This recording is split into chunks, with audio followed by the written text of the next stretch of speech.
तो अभी मैं खाना खा के निकला हूँ। वो जो इंडिया हवेली था, इंडियन हवेली, उसके सामने ही है ये एक्रोपोलिस का लाइन, मतलब उसके पैरेलल में। और ये भीड़ उसी के लिए है, म्यूज़ियम जाने के लिए और एक्रोपोलिस जाने के लिए जो ऊपर में है। तो मैंने पहले तो ये ले लिया, क्या कहते हैं, अपना इन्फॉर्मेशन यहाँ पे मिलता है। ये जो जगह दिख रहा है ना, ये सामने वाला, इसके पीछे है इन्फॉर्मेशन सेंटर टूरिस्ट के लिए। यहाँ पे म्यूज़िक चल रहा है। ये सामने वाला जो बिल्डिंग है इसके बगल में ही है। तो ये मैंने यहाँ पे आप पैसे भी निकाल सकते हो और ऑनलाइन टिकट भी ले सकते हो। और ये रहा इन्फॉर्मेशन सेंटर जहाँ से मैंने लिया है। तो मैंने क्या किया, मैप ले लिया है इनका। और ये दूसरा जो है इन्फॉर्मेशन है कि कौन चीज़ कितने बजे खुला रहता है, कितने बजे बंद रहता है। तो टोटल यहाँ पे 7 साइट है। इन 7 साइटों का अगर रेट देखोगे एक एक करके, अगर मैं लूँगा तो 64 यूरो पड़ेगा। लेकिन यहाँ पे एक पास मिलता है 30 यूरो का, जो 5 दिन के लिए वैलिड रहता है। और अगर उससे मैं लूँगा तो 5 दिन में कभी भी मैं इन 7 साइट को घूम सकता हूँ। तो मैं वो 5 दिन वाला ही पास लेने जा रहा हूँ। हालांकि मेरे को 5 दिन मेरे पास टाइम नहीं है, 2 दिन और रहूँगा यहाँ पे। कोशिश करूँगा कि वो मेरा 2 दिन में मैं जितने कवर कर सकता हूँ कर लूँ। और ये जो है म्यूज़ियम के लिए जा रहे हैं लोग, एक्रोपोलिस के लिए जा रहे हैं और म्यूज़ियम के लिए। एक्रोपोलिस जो है ऊपर में जो है ना, पुराना जो इनका वो है, और ये लाइन उसी लिए लगी है। तो लाइन में लग जाता हूँ। पहले मैं क्या करूँगा, पूरा इसको मैं अभी ले लेता हूँ। ये रहा इसका। तो एक्रोपोलिस का अगर मैं सिर्फ एक्रोपोलिस का लूँगा तो 20 यूरो पड़ेगा मेरे को। और वैसे ही टेम्पल अगोरा का भी 10 यूरो का पड़ेगा। लाइब्रेरी का 6 यूरो पड़ेगा। म्यूज़ियम का 8 यूरो पड़ेगा। ओलंपियन का 4 यूरो पड़ेगा, 8 यूरो पड़ेगा। रोमन अगोरा का 8 यूरो पड़ेगा। ऐसा करके टोटल 64 बनता है। तो मैं एक पास लूँगा 30 यूरो वाला, जिसमें पूरा हो जाएगा। तो ये सामने है और उसमें म्यूज़ियम और ये कवर कर लूँगा। लेकिन किसी ने मुझे बताया कि एक्रोपोलिस जाना है तो खाली ही जाओगे, समझ में नहीं आएगा, क्योंकि पूरा फुल ऑफ हिस्ट्री है। ये सामने जो दिख रहा है ना, ये एक्रोपोलिस है। जो ऊपर में दिख रहा है पहाड़, वो जो किला टाइप का दिख रहा है ऊपर में, दिख नहीं रहा अभी, वो है। ये सबसे बड़ा फेमस है यहाँ का मंदिर है वहाँ पे। मतलब आज से 2,2500 साल पुराना है, मतलब क्रिस्ट के पहले वाला। तो वो है। तो पहले टिकट ले लेते हैं, फिर बात करते हैं। पूरा ये है टूरिस्ट स्पॉट जो है, यहाँ पर भी हो जाता है। इतने में ही, इतने के अंदर ये पूरे टूरिस्ट स्पॉट। तो सब वॉकेबल डिस्टेंस में ही है। ये जो इनर सर्कल दिख रहा है येलो के, उतने के अंदर ये तो मतलब हो जाएगा। लेकिन क्या है, सब हिस्ट्री वाला है तो हर एक साइड के लिए कम से कम 2 से 4 घंटा चाहिए, इसलिए आराम से देना पड़ेगा टाइम। एक दिन में 2 साइट या 3 साइट कवर करूँगा मैक्सिमम, नहीं तो समझ में नहीं आएगा कुछ भी। और किसी ने बोला था कि यहाँ के लिए गाइड जरूर ले लेना, तभी समझ में आएगा, नहीं तो फिर समझ में नहीं आएगा। तो गाइड से बात करूँगा, मेरे ख्याल से 10-12 यूरो में गाइड मिल जाएगा। अभी टिकट ले लेते हैं, फिर बताता हूँ। तो मैंने टिकट ले लिया है। ये जो है 7 साइट है जो यहाँ पर, उसको मैं 5 दिन में कंप्लीट कर सकता हूँ। और उसमें से एक जो है एक्रोपोलिस है, जो यहाँ का सबसे फेमस है। तो इसको पास करके मैं आया हूँ। मतलब जैसे नॉर्मल टिकट दिखाते हैं फिर ओपन होता है, वैसे ही। और उसके बाद मैं अभी जा रहा हूँ। ये जो है, इसका प्रॉब्लम ये है कि ये जो है 6:30 बजे तक ही ओपन रहता है। तो अभी 4 बजे है और ये सबसे प्राइम लोकेशन है यहाँ का। इसको नहीं देखा तो कुछ मतलब नहीं है यहाँ पे। तो एथेंस का ये मतलब मेन चीज़ है एथेंस का ये। तो ये जो है 7 लोकेशन में से एक लोकेशन इसको कवर कर सकते हैं। और बाकी सब नाम लिखा है इसमें नीचे में, ये जो लिखा है तो और नाम लिखा है। अगर मैं चाहता तो अलग अलग टिकट लेता तो इसका मेरे को 20 यूरो पड़ता, सिर्फ इसी का ही। और बाकी लोगों का भी 10 यूरो, 5 यूरो इस टाइप का पड़ता, तो थोड़ा 64 होता। लेकिन पास ले लिया है तो ये 30 यूरो में 64 यूरो का काम चल गया। और इसको 5 दिन के अंदर मैं निपटा सकता हूँ, जितना भी निपटा सकता हूँ। तो अगर मैंने 3 भी साइड देख लिया तो ये 30 यूरो वसूल हो जाएगा। तो मेरा आइडिया यही है, आज एक देख लूँगा, कल परसों 2-2, ऐसे 5-6 साइड देख लेंगे। अब ये लोग जा रहे हैं, ये ऊपर में है एक्रोपोलिस का, इसका फ़ोटो ये रहा।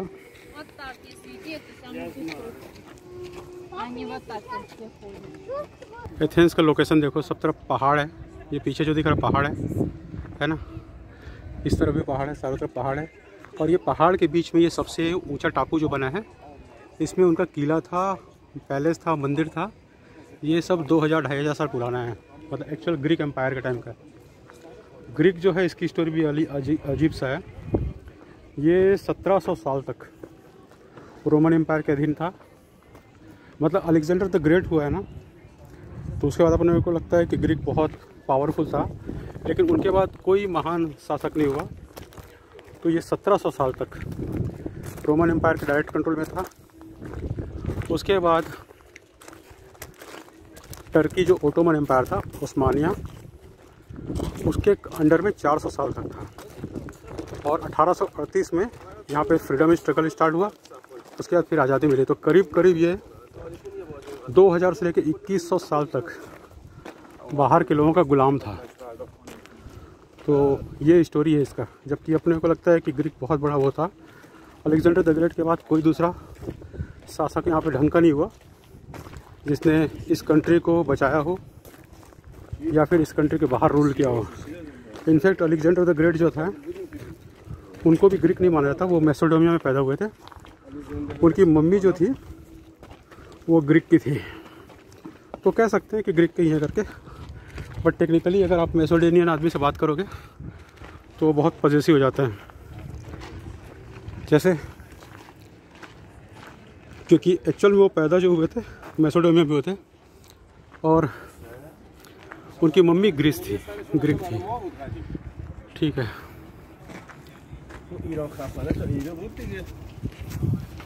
अब ये पढ़ते पढ़ते जाना पड़ेगा क्योंकि ये जो है पूरा फिलोसोफर का जगह रहा है। और अरस्तू, सुकरात, प्लूटो सब यही पैदा हुए हैं।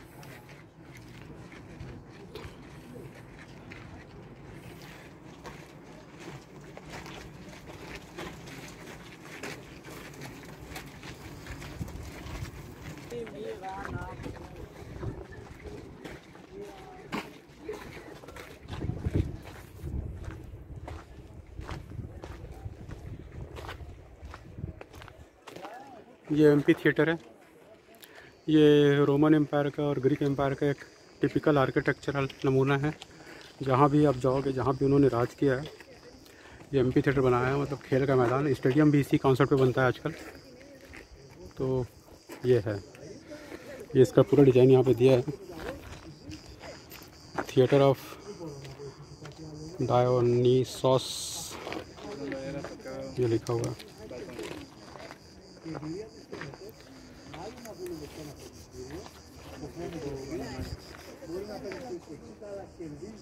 और जो ऊपर में जो है वो है मेन, ये जो है ये यहाँ का मेन है।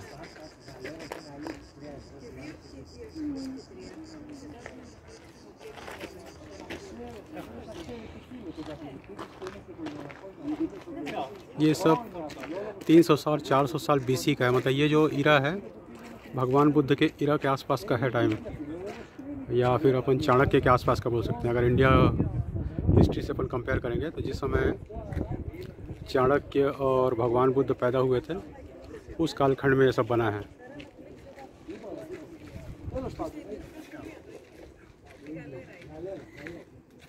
अब मैं ऊपर चढ़ना शुरू किया हूँ। ऊपर चढ़ने में कम से कम 15 से 20 मिनट लगेगा। यहाँ चढ़ने के लिए बाकी कुछ तो अलाउ नहीं करते खाने पीने का सामान, लेकिन 1 गिलास पानी लेके ज़रूर चढ़ना चाहिए क्योंकि गर्मी भयंकर पड़ती है यहाँ पे। बिना कैप के, चश्मा के और पानी के बोतल के आप नहीं चढ़ सकते। और यहाँ आपको कम से कम 2 घंटा देना पड़ेगा क्योंकि इतना सारा हिस्ट्री है इसमें कि पढ़ने समझने के लिए बहुत टाइम चाहिए इसको। तो ये है।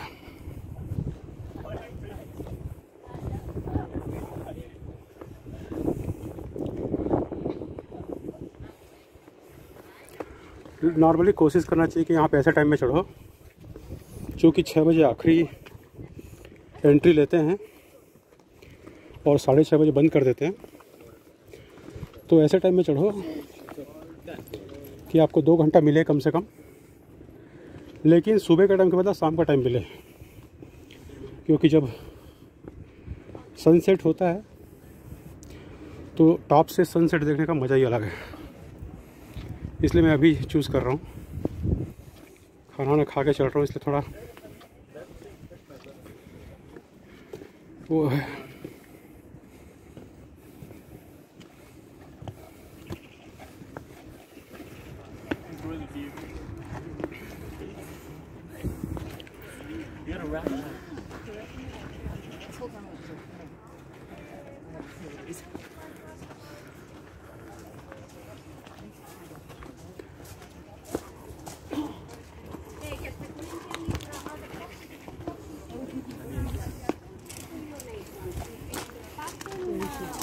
It's a real plant, which is called acanthus.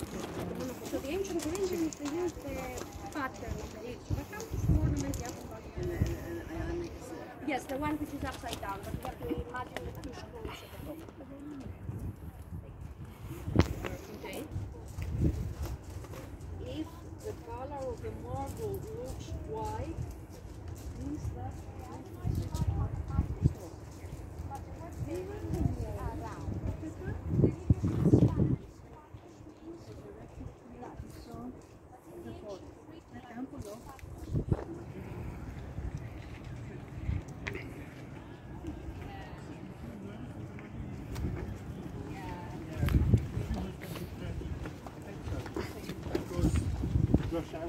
it took us an hour. Usually on a Friday there's a lot of traffic.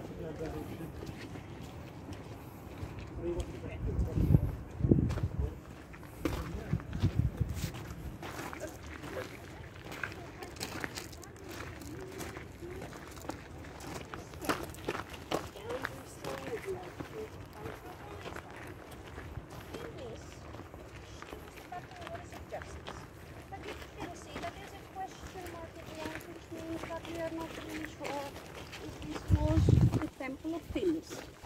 She was the patron goddess of justice, usually depicted lying, holding. Let's go.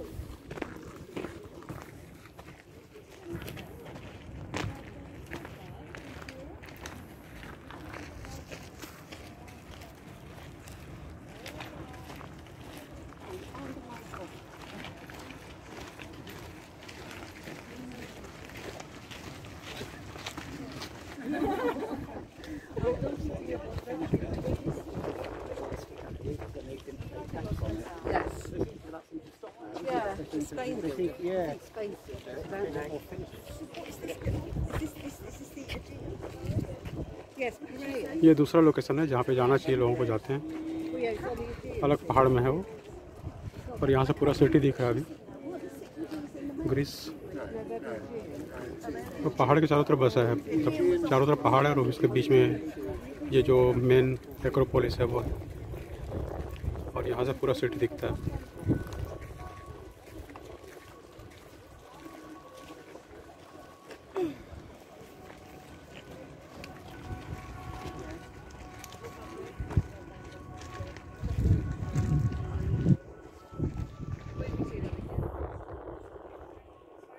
ये ऊपर चढ़ रहा अपन, main ऊपर वही है, Acropolis वही है। ये सब जो है हिस्ट्री के आज से 2000 साल से लेकर 2500 साल पुराना है, मतलब 300 साल से 500 साल BC, बिफोर क्राइस्ट।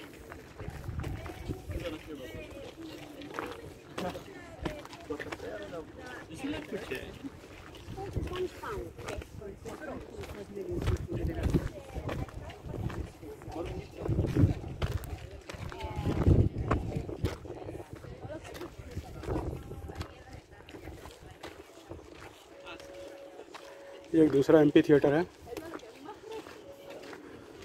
ग्रीक लोगों को ओलंपिक कभी श्रेय जाता है कि इन्होंने ओलंपिक स्टार्ट किया था।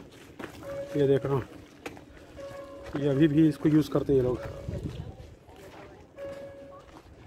नीचे में प्रोग्राम और कंसर्ट करा सकते हैं, करते भी हैं।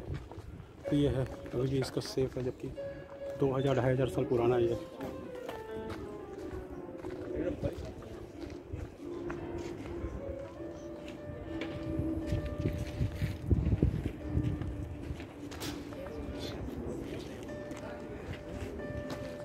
इधर जाना मना है, इस साइड में रास्ता है तो मैं जा सकते हैं। ऊपर से अपन फ़ोटो लेते ज़्यादा समझ में आएगा।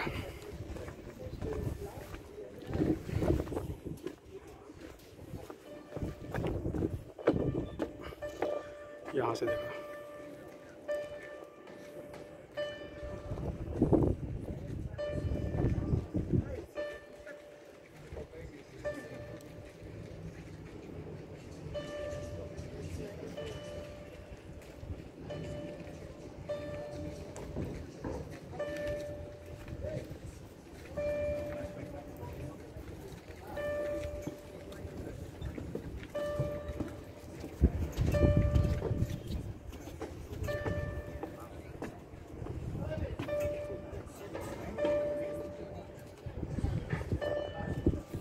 म्यूज़िक की प्रैक्टिस कर रहे हैं, रात को कुछ कंसर्ट करते होंगे।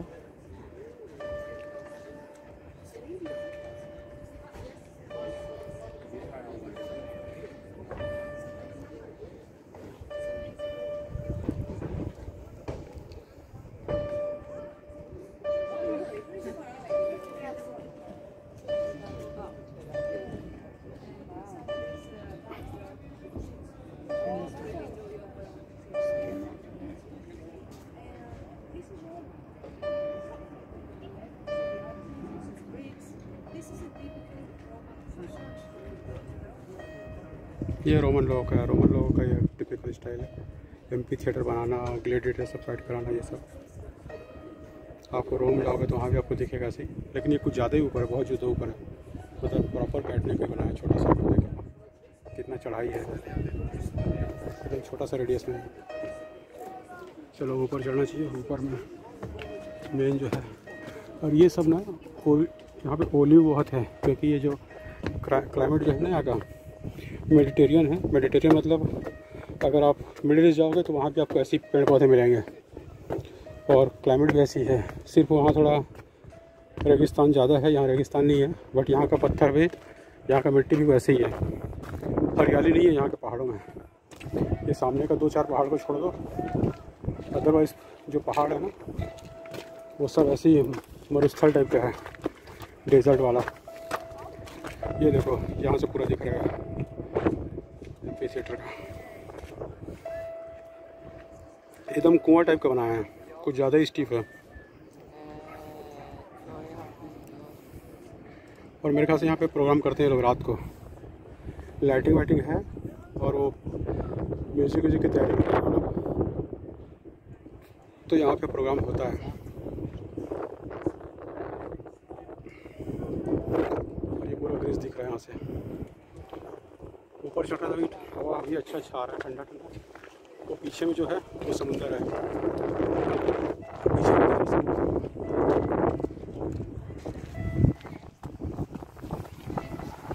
छाया के नाम में यही पेड़ है।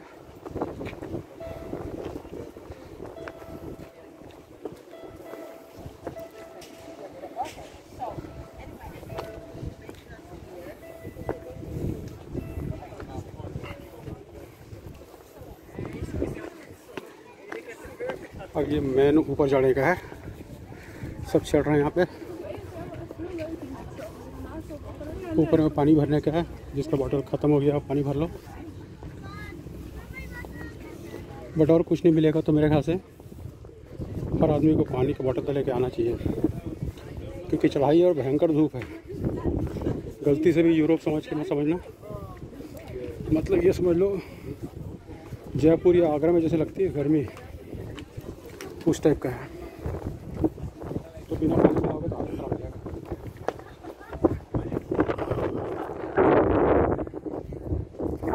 पहाड़ है, समुद्र है उसके बीच में, और बीच में शहर है।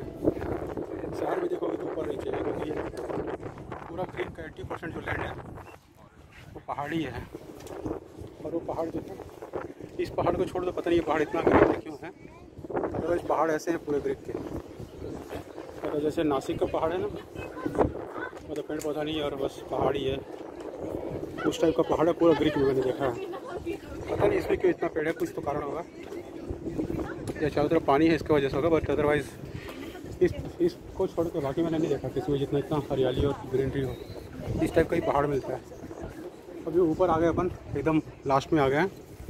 मेरे ख्याल से 5 से 7 मिनट में ऊपर पहुंच जाऊंगा मैं।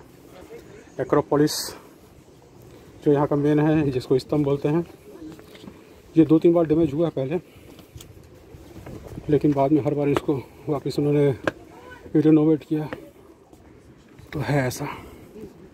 और लोग बाग शाम को चढ़ते हैं ताकि सिटी का व्यू अच्छा दिखे और रात को लाइटिंग वाइटिंग भी दिखे, लेकिन एकदम शाम को आओगे चढ़ने नहीं देगा। 6 बजे आखिरी है, तो 6 बजे एंट्री का आखिरी है और 6:30 बजे देखने का आखिरी है। उसी टाइम में आओ कि 6:30 तक आपका पूरा देखने वाला काम ख़त्म हो जाए, तो आप थोड़ा बहुत मज़ा कर सकते हो। सुबह आओगे तो उतना मज़ा भी नहीं है। ये देखो, ये है मेन, ये है एक्रोपोलिस। ये इनका हिस्ट्री है। यहाँ पे जो है पत्थर, ये सब मार्बल का है, क्योंकि ग्रीक का मार्बल बहुत फेमस है। जितने भी यहाँ पे बने हैं मार्बल से बने हैं।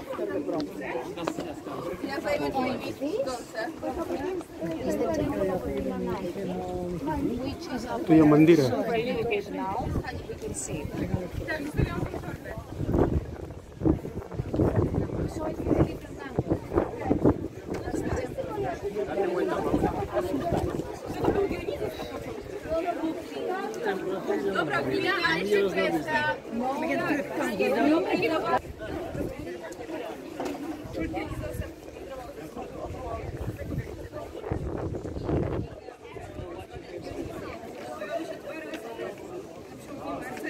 वो पीछे जो पानी दिख रहा है वो समुद्र है ना, क्योंकि ग्रीक में बहुत सारे समुद्र हैं और आइलैंड बहुत सारे यहाँ पे।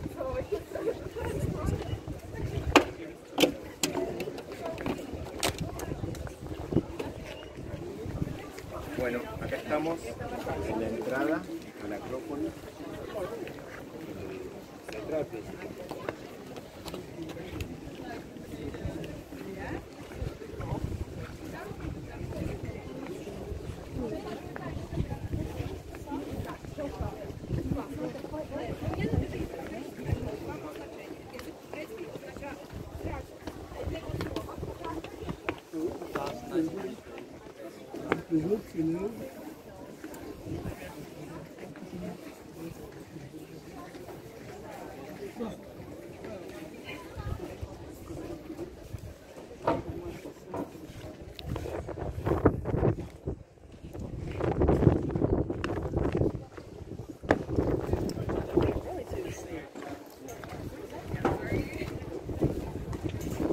अभी तो अपन ऊपर चढ़ गए एक्रोपोलिस में।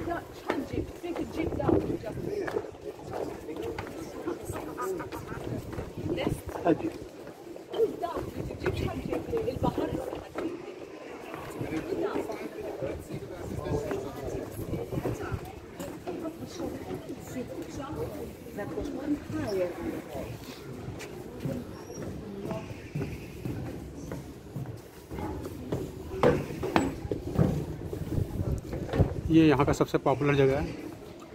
कंस्ट्रक्शन चल रहा है।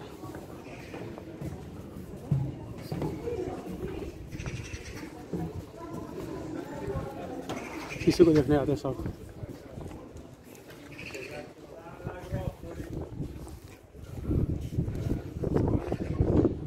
यहाँ पे हवा बढ़िया चल रहा है।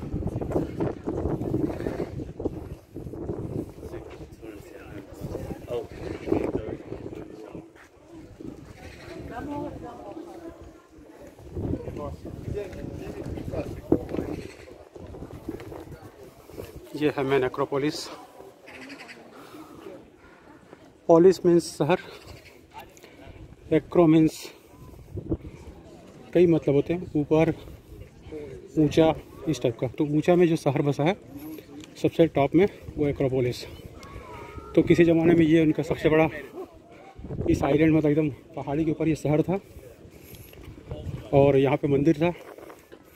क्योंकि ग्रीक लोगों का भी भगवान जो था, ऐसे हिंदुओं में हम लोग के पास बहुत सारे भगवान हैं, वैसे इनके पास भी बहुत सारे भगवान थे।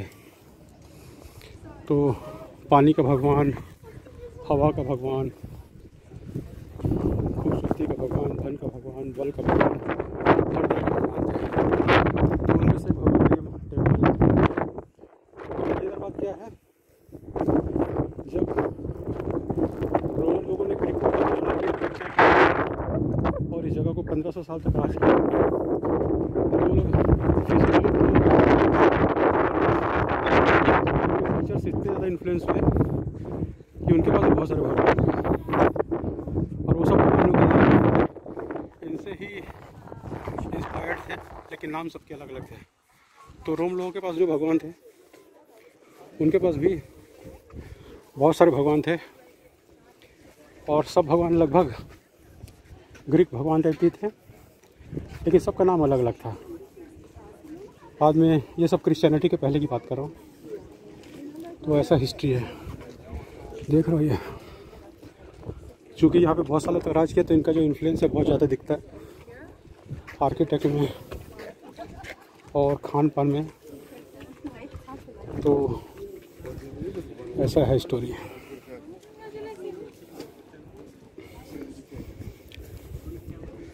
ये जो है वर्क इन प्रोग्रेस है, इन्वेंशन कंप्लीटेड है।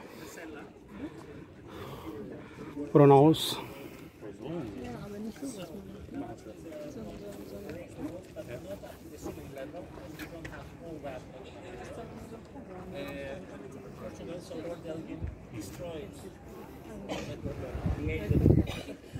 इधर भी भगवान।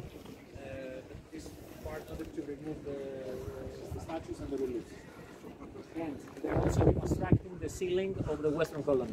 That's why you have scaffolding all over it.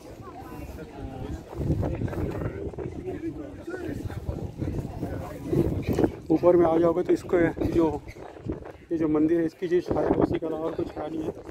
ये छोटे छोटे पेड़ पौधे उससे छाया नहीं रहता, भयंकर धूप है। और देखो यहाँ से दिख रहा है चारों तरफ पहाड़ है, चारों तरफ पहाड़ है और ये पहाड़ जो है बिना पेड़ पौधे वाले पहाड़ हैं जो कि, और उसके नीचे में शहर है और ये शहर के बीच में जो है सबसे बड़ा टापू, इसमें मंदिर था ये मंदिर, और इसमें राजा वाजा लोग रहते थे पुराने ज़माने में। तो ऐसा है स्टोरी, बाकी सब पहाड़ है। और यहाँ पे छाया के नाम पे कुछ भी नहीं है, जो इसका छाया वही है। ये बहुत ज़्यादा हो गया, मैं दूसरा बनाता हूँ फिर से।